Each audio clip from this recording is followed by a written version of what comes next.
Ko man ir devis tas veids, kā es mācījos?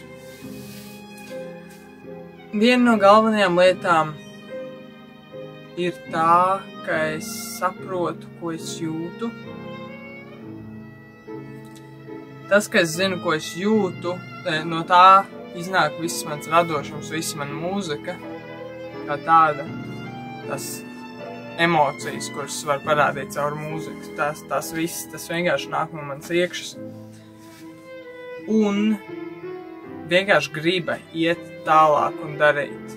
Ja es nezinātu, ko es justu, es iespējams būtu jau sen nometis violi, jo es vienkārši nesaprastu, kāpēc man tas jādara, kāpēc man jāiet tas grūtais ceļš, vai kāpēc es to gribu, vai es to gribu.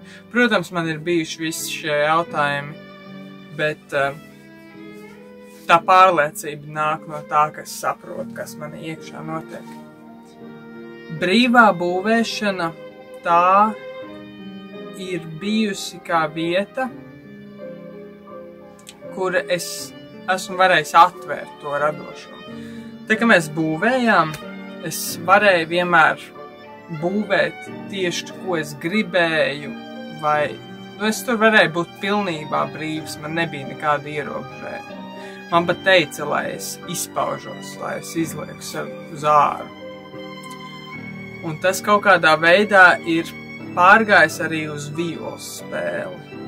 Spēlējot violu, es arī vienmēr meklēju kaut kādas jaunas opcijas, kaut kādas radošas veidus, kā kaut ko izspēlēt. Es vienmēr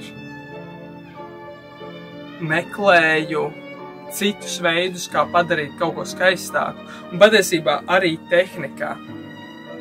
Tad, kad kaut kas nesanāk, es neiesprostu uz to nesanāk, un es meklēju citādāku veidu, kā es varu pieiet situācijai, lai es sakārtojos.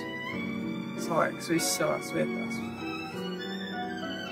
Jā, un tas arī ir padarījis manu violas spēli pašu kā tādu daudz interesantāku.